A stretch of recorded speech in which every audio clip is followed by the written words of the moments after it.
Ok tout le monde, j'espère que vous allez bien, on se retrouve pour le deuxième brief de la semaine en ce mardi 12 novembre. Je tenais juste à m'excuser pour le brief d'hier, hein, il y a eu un petit problème, la vidéo a saccadé.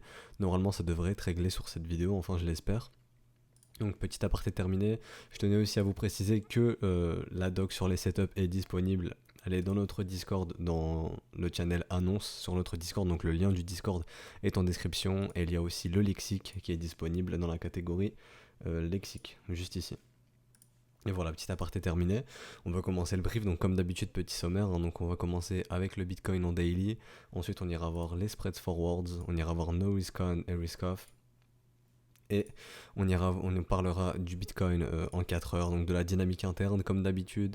Ensuite, on parlera d'Ethereum pour clôturer ce brief aujourd'hui. Donc avec le Bitcoin en daily, hier je m'attendais à ce que le cours puisse revenir rechercher soit le premier arrêt ou notre reload zone pour avoir un shark setup, ou le premier arrêt suite au point de contrôle. Bon bah il a pas donné cette opportunité là pour l'instant, on a juste eu le wake of check. Donc comme vous pouvez le voir, hein, la structure on a notre M, et on revient tester la neckline. Donc on a eu notre wake of check, c'est automatiquement rejeté, on va faire un plus bas. Donc pour l'instant pour les bulls, impossible d'instaurer une structure bullish en W, hein, vu qu'on a été break ce low ici. Donc ça a l'air, enfin ça confirme que c'est bear, hein. Pour moi les bears contrôlent ce mouvement, on a eu ce M qui a été résolu, on avait cette battle zone, on s'attendait soit à avoir un M ou un W, c'est le M qui a été choisi. D'ailleurs on peut supprimer ça maintenant.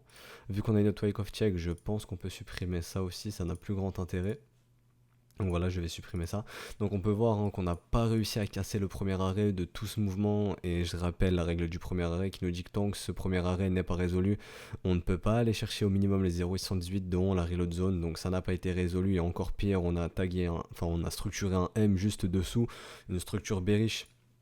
De l'autre côté de notre trendline, on s'attendait, enfin pour les bulls, il aurait été préférable de voir une structure bullish pour confirmer ce break ici que c'est bien bullish. Parce que je le répète, mais les cassures de trendline ne sont pas suffisantes. On veut voir la structure derrière qui va avec. On aurait voulu voir un beau W pour confirmer cette cassure. Chose qu'on n'a pas eu. On a imprimé un M. Donc il faut savoir que il y a de grosses probabilités pour qu'on puisse revenir longer cette trendline. Donc maintenant on va aller voir les targets un peu plus basses où elles se trouvent. Donc déjà on va voir que déjà dans le volume profile, ici il y a un énorme creux, hein. Ici il y a un énorme creux, il y a du travail à venir fournir, donc est-ce qu'on va y aller? J'en sais rien. Il y a aussi un creux ici qu'on peut voir, vous voyez ici il y a un creux dans le volume profile.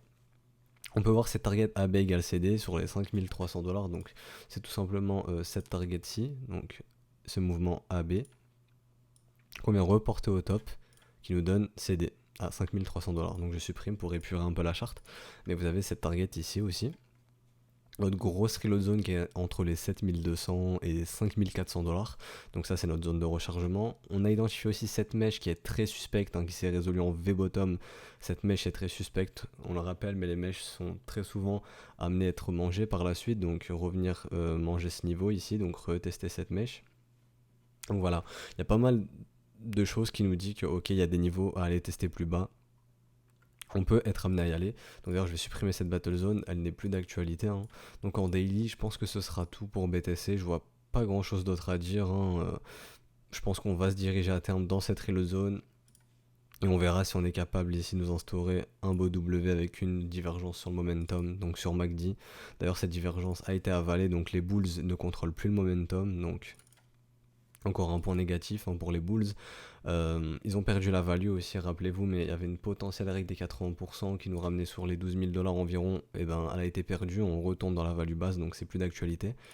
Donc voilà, pour moi, les bears contrôlent ce mouvement et on va être amené à aller au minimum dans notre reload zone, je pense. Rappelez-vous qu'ici, on a eu un V-bottom. Les V-bottom sont amenés à être testés. On pourrait revenir tester ce V-bottom.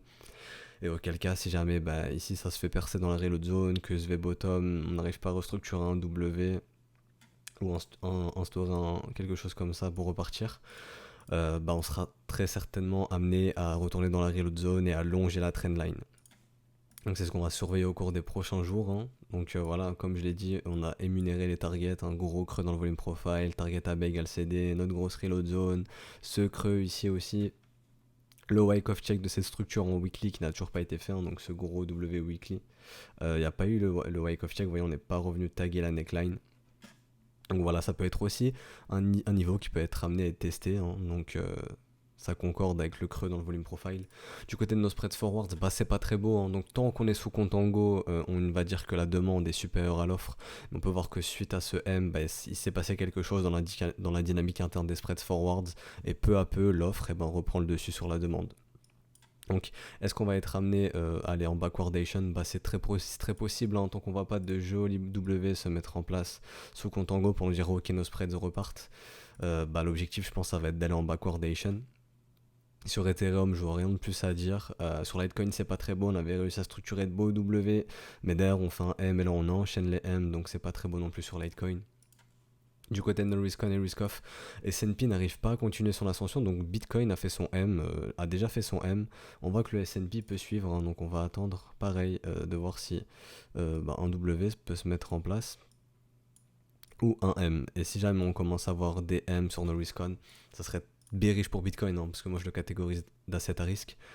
Du côté de No Risk Off, c'est toujours pas recherché, hein, c'est toujours vendu, du coup rien à notifier de ce côté-là, mais c'est comme je répète, mais si jamais on voit des W se mettre en place sur No Risk Off et qu'on voit des M se mettre en place sur No Risk On, ça serait très bear pour Bitcoin, et pour le coup ce serait peut-être Bitcoin qui aurait l'idée ce mouvement, on va dire.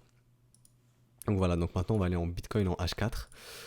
Donc en H4, on voit qu'on avait 7 battle zones qu'on avait identifiées. Donc ce week-end qui a été résolu à la hausse, ça a été tout de suite réavalé. On retourne dans la battle zone. Donc je vais la supprimer quand même. Pour moi, c'est plus d'actualité. Mais voilà, je vais d'ailleurs supprimer ça aussi. C'est plus d'actualité non plus. Donc on peut voir que on est retourné en reload zone de ce gros mouvement là, hein. Donc on a trouvé des vendeurs, on a réussi à structurer un M par la suite. Donc c'est bearish.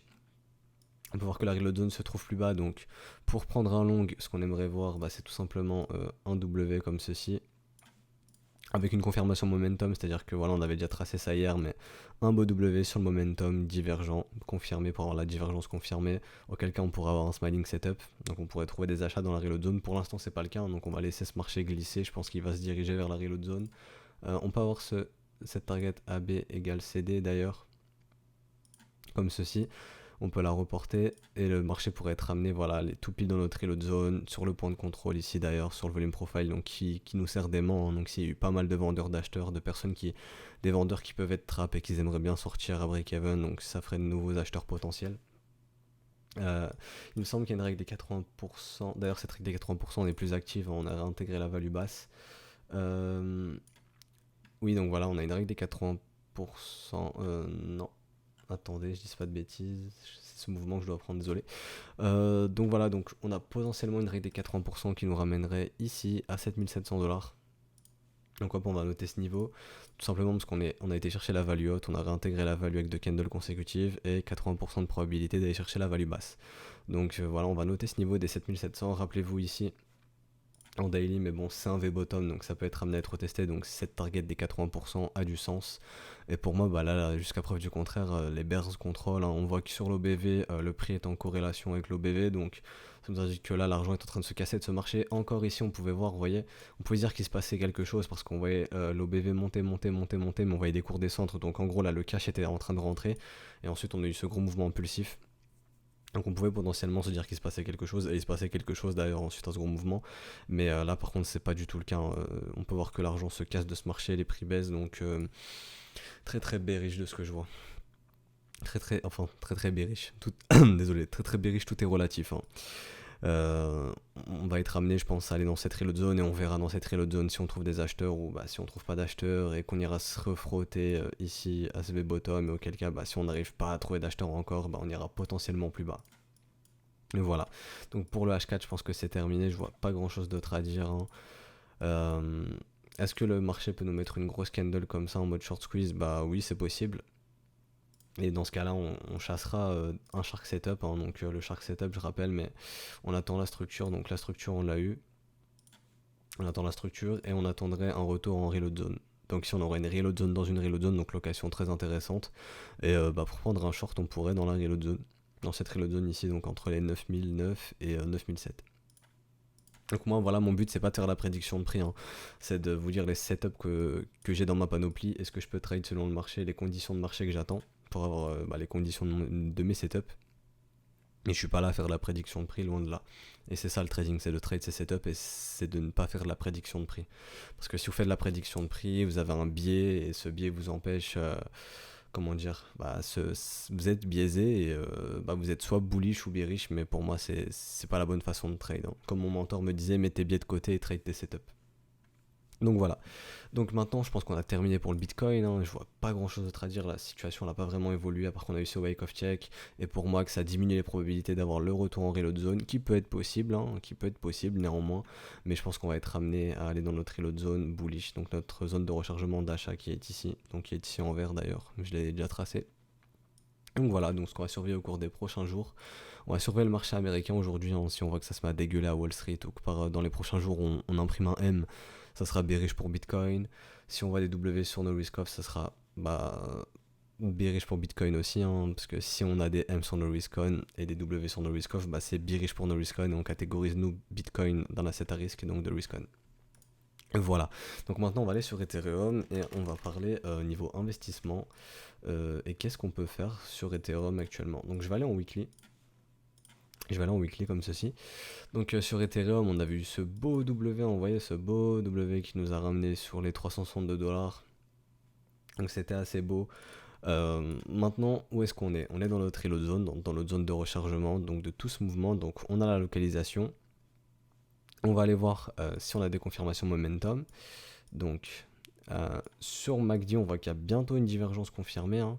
Vous voyez ici, on a ce beau W qui est divergent, donc ici le cours va chercher plus bas, mais pas le momentum. Du coup, on a potentiellement cette divergence, donc certains diront qu'elle est déjà confirmée, moi personnellement dans ma préférence, je préfère voir un croisement des zéros. Donc si on a un croisement des zéros, pour moi cette divergence sera confirmée. On peut voir que l'OBV est divergent aussi de ce que je vois. Le cash a l'air de rentrer sur Ethereum, hein, dans cette reload zone, donc c'est intéressant aussi. Donc maintenant ce qu'on attend, c'est la structure comme d'habitude, hein. On voudrait voir un beau W comme ça qui se dessine pour le dire ok let's go, Ethereum peut y aller et peut au minimum se frotter à son premier arrêt ou sa reload zone. Et si on s'affranchit de notre top qui était trouvé à 363$, ça nous ferait un magnifique W weekly. Un magnifique W weekly. Et auquel cas, on pourrait retracer ce mouvement en fait, ce mouvement entier. Je pense au minimum aller chercher le premier arrêt, donc aller chercher les 600$ environ pour Ethereum et ensuite notre belle reload zone ici. Donc des 900 et 1100$. Et on va voir s'il n'y a pas une petite règle des 50% de gain qui peut être en jeu, hein, donc on va aller voir ça de suite. Donc on va calculer vite fait, on va mettre une date. Donc on va voir en combien de temps le marché a mis. Ok, donc 11 bars, donc on va mettre 6 bars du coup. Donc non, malheureusement cette règle des 50% ne peut pas être établie parce que le marché a déjà mis la moitié de son temps. Donc cette règle des 80% n'est pas active, donc on surveillera si jamais on a ce gros W monthly qui est confirmé, ce premier arrêt ici, voilà qu'on va noter directement, premier arrêt. Donc le niveau des 600$, donc si jamais on voit le marché nous faire un beau W comme ça, si là on a notre W weekly et qu'ensuite on a notre W monthly, ce serait très bullish pour Ethereum. On pourrait potentiellement relancer un cycle, mais d'abord il faudra voir comment sera résolu ce premier arrêt. Et si ce premier arrêt est résolu bullish, comment cette real zone est résolue. Et ensuite, pourquoi pas aller repartir à la hausse sur Ethereum et casser la TH, aller chercher de nouveaux prix. Donc pour l'instant on est loin de tout ça, on va déjà surveiller en weekly ce qui se passe, hein. Donc si on arrive à instaurer ce beau W, mais en tout cas on a bientôt les confirmations momentum, on voit que sur le BV il y a quelque chose d'intéressant qui se passe, hein. Ça nous dit que le cash est en train de rentrer, on est dans la reload zone, donc on a la localisation, donc maintenant on attendra notre structure tout simplement, chose qu'on n'a pas pour l'instant, donc pour nous pas possible d'investir sur Ethereum. Et d'ailleurs ensuite, après par la suite, pourquoi pas lancer une little old lady, hein, donc vendre la moitié au double, etc. Pour l'instant, rien de tout ça, donc maintenant on va aller en daily, voir un peu ce qui se passe. Donc ça fait déjà quelques semaines, hein, qu'on avait identifié cette battle zone, on est toujours à l'intérieur, on n'arrive pas à s'en extraire. Donc auquel cas si cette battle zone est résolue, on pourra parler d'un counter trend rally. Donc on ira tester notre premier arrêt. D'ailleurs cette règle des 50% n'est plus d'actualité, on est déjà à la moitié du temps. Donc je peux supprimer ici, je vérifie bien que c'est le bon Fibo, Donc hop, je peux le supprimer. Voilà, on verra comment le cours réagit au premier arrêt et ensuite notre reload zone. Et auquel cas, si jamais on résout bear, on peut voir que on a notre règle des 80% qui pourrait nous ramener tant que le cours reste dans la value, et d'ailleurs les bears maintiennent le cours dans cette value pour l'instant de ce que je vois, donc tant qu'on reste dans cette value et dans cette battle zone, et ben il y a toujours cette règle des 80% qui est mise en jeu, qui nous targeterait à 103$, près du big fat round number, donc du gros chiffre rond psychologique des 100$. On a aussi cette target AB égale CD, donc je vais noter du coup comme ceci, target AB égale CD. Donc sur les 112$, donc dans la value basse, hein, dans la value basse tout simplement. Si je décale, s'il n'y est pas, mais ça dépend de comment vous placez. Personnellement, j'aime bien prendre les retracements, donc ça serait 103$ la value basse. Donc là, notre target ABCD serait pas la value basse. Donc voilà, c'est ce qu'on va surveiller. Si jamais ici c'est résolu bullish, on pourra parler de counter trend rally. Donc on verra comment ça comment est résolu le premier arrêt, ensuite la reload zone. Donc là, on peut voir qu'il y a potentiellement un W qui peut se mettre en place, comme ceci. Donc ce serait bien d'avoir notre beau W pour résoudre cette battle zone. Je vais regarder rapidement. Mais est-ce qu'on est toujours sur le premier arrêt comme ceci. Donc voilà, on peut voir que notre premier arrêt n'a pas cédé comparé à Bitcoin. Donc est-ce que Ethereum est en retard sur le Bitcoin? Je ne sais pas. Pour l'instant, Ethereum tient son premier arrêt. Il a la possibilité de structurer un beau W ou un M. Hein. Donc pour moi maintenant, je vois une nouvelle battle zone ici, donc entre les 177$ à plus court terme et à 194$. Mais on va attendre la résolution de cette grosse battle zone avant. Donc on va aller en 4 heures et on va voir s'il n'y a pas un setup court terme qui peut se mettre en place. Donc là, on voit potentiellement ce AB égale CD. Donc vous voyez, on est entre les 0,66 et 0,33. Donc ça c'est bon. Donc là je vais vite fait étendre ce Fibonacci. Enfin, ce AB égale CD, ces ratios AB égale CD. Donc on a notre premier creux. Deuxième creux. Comme ceci, et pour valider notre troisième enfin notre sommet, hein. Premier sommet, deuxième sommet, pardon, c'est des sommets, donc premier sommet, deuxième sommet, donc moi pour valider ce troisième sommet, j'aimerais bien voir tout simplement, que ce M soit confirmé en fait, donc on confirme ce M comme ceci, donc je vais désactiver le magnet, donc comme ceci, que ce M se confirme, et que comme ça je pourrais avoir mon troisième creux si ce M est confirmé, donc on le rappelle, mais enfin ce troisième sommet, pardon, faut que j'arrête de dire creux sommet, donc comme ça on le rappelle, mais setup AB égale CD, hein. Si c'est un setup ABCD bear, on voudrait 3 sommets descendants comme ceci, donc premier sommet, deuxième sommet, troisième sommet avec la structure. Ensuite la structure, on voudrait voir donc ici un M, et on voudrait voir le biais institutionnel bearish pendant cette structure. Donc pour l'instant le biais institutionnel est bearish, donc là si on a la structure, on aurait les trois raisons de notre setup. Et on pourrait prendre ce setup AB égale CD qui nous ramènerait sur les 127$. Donc je le répète, 0,5 on est à break-even, donc si le cours par la suite fait quelque chose comme ça, on sort à break-even. Ensuite, si par contre on va à 0,66 comme ceci, et que si on va des divergences à un W, on peut prendre notre profit hein, à la confirmation du W, on peut sortir, on n'est pas obligé d'attendre la target ici. Et auquel cas, si on n'a rien de tout ça et que le marché va chercher notre target ici AB égale CD, ça serait super. Mais pour l'instant, il n'y a rien de tout ça, donc il n'y a pas de trade à prendre, il n'y a pas de setup AB égale CD sur Ethereum à prendre. Donc on va attendre de voir comment ça va être résolu, ici si ça va être résolu en W ou en M. Donc voilà, on va surveiller ça au cours des prochains jours. Et je vois pas grand chose d'autre à dire sur Ethereum. Hein. Donc voilà, on va attendre cette grosse résolution de cette battle zone. Si cette battle zone est résolue, on pourra parler d'un counter trend rally qui pourrait nous ramener sur le premier arrêt ou dans notre reload zone.